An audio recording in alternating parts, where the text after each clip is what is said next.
Hello, today I'd like to talk to you about URL rewriting in ASP.NET. The purpose of URL rewriting is to allow me to take a URL that's passed in and to change it into something else. I might want to do this for a couple of reasons. One of the main reasons is if I've rearranged my site and I've moved things, I don't want the bookmarks that users had previously to break, so I can use URL rewriting to take the old URL and map it to the new place. Another reason for using URL rewriting is to give the user user-friendly URLs, something that's easier to remember. So I'm going to show that in the example today. In order to show that, I've created a simple website. It has a folder called Bikes, and in there is an ASP.NET page called Bike Info.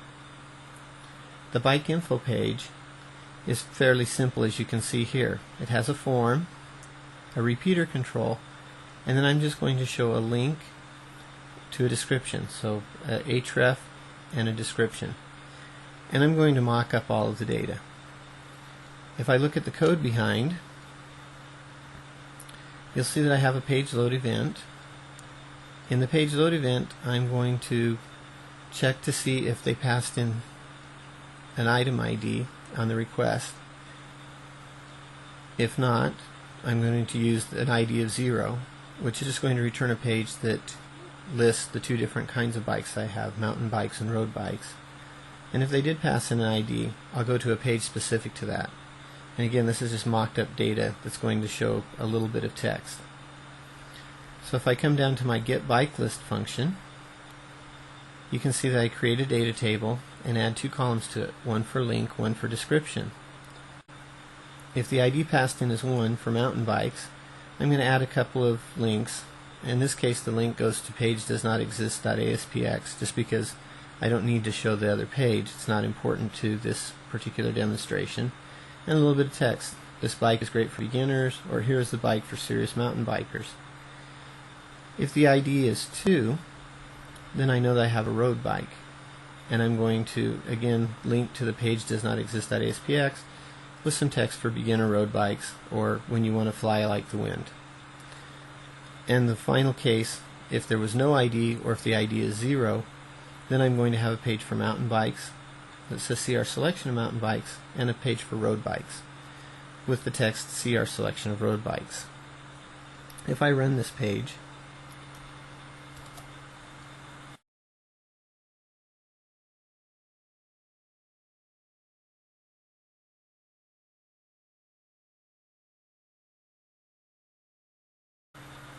you'll see that I get a link to bikeinfo.aspx, and then I can click on one of my two links here. If you'll notice in the status bar at the bottom of the browser, the URL goes to mountainbike.aspx or to roadbike.aspx. If I try to click on one of these now, I'll get an error because I don't have a page named mountainbike.aspx or roadbike.aspx. And I'm going to use the URL rewriting so that it'll handle that and redirect me back to the bikeinfo.aspx page with the correct ID associated with that type of bike. Another nice feature of this is that I would like to be able to use URL rewriting, so if someone comes into the bikes, I come to the bikeinfo.aspx page instead of to my default.aspx, which in this case is a page that just says you should never see this page. I need the default.aspx there as a page holder so that the ASP.NET runtime will pick up the request, see that it's for a URL that needs to be rewritten, and rewrite it. So I'm going to go ahead and close this, and I'm going to start rewriting. I'm going to write the code to rewrite the URLs. So the first thing that I need to do is add an ASP.NET folder. And I'll add my app code folder. And inside of the app code folder, I want to add a new form.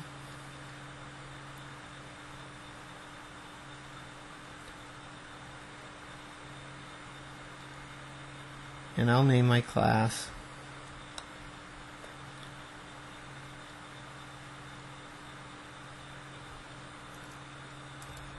URL rewrite.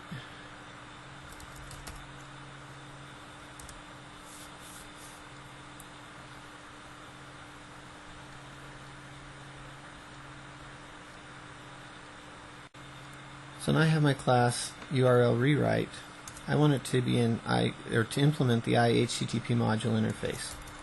So I'm going to implement iHTTP module, and when I do that, it'll fill in the two methods for me, dispose and init. I don't need to do anything in dispose, but in init I want to hook up the event in the page processing lifecycle where I want to rewrite the URL. At this point I have three events that I could hook up. I can hook up the begin request event, the authenticate request event, or the authorize request event. Which event I want to use really depends on my security model. If I'm not doing any authentication at all, any of the three events will work for me. If I'm using Forms authentication but not Windows authentication, so in other words, my IIS is set up for anonymous access, but in my web.config I've set up Forms authentication, I want to use the authorize request. If I use the begin request or authenticate request, I will have rewritten the URL before the user has been authorized, and when I go into the authorization it will fail. If I'm using Windows authentication, in other words I've set up IIS to use the NTLM authentication, then I want to use the begin request or authenticate request. Since I'm just using anonymous authentication, I'll go ahead and in the init hook up a event handler for the context begin request object and create a method called onBeginRequest to handle that.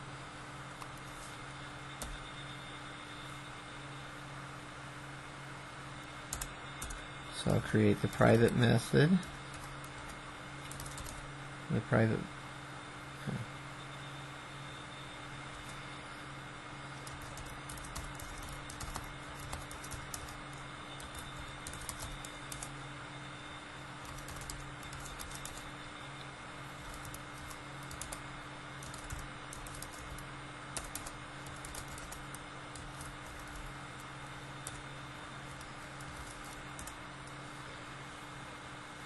And so inside of this event handler, I want to cast my sender object as an HTTP application.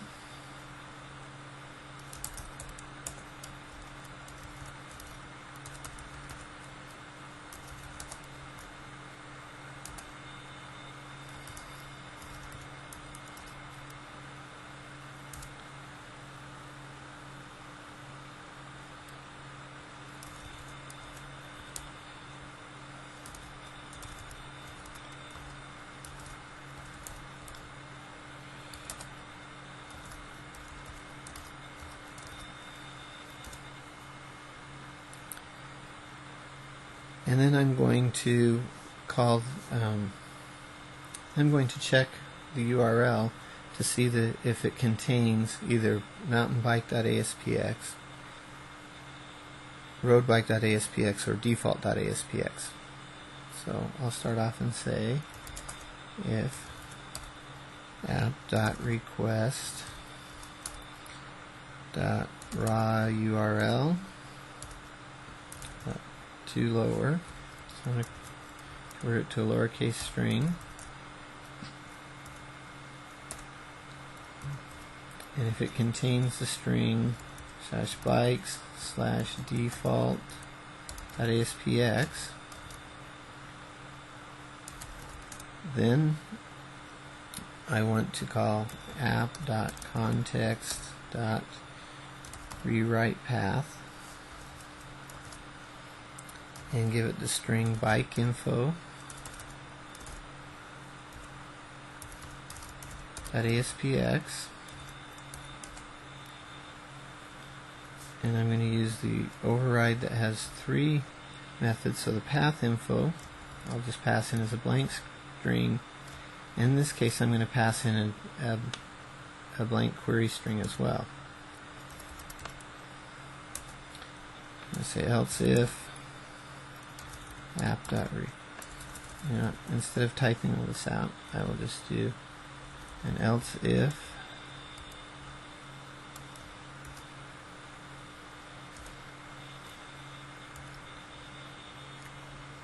it contains the string mountain bike.aspx, then I'm going to redirect to bikeinfo.aspx with an item ID equal 1.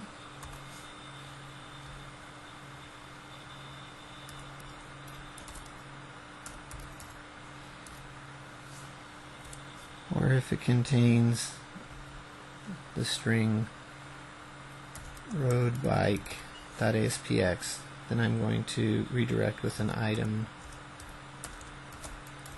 ID equal 2.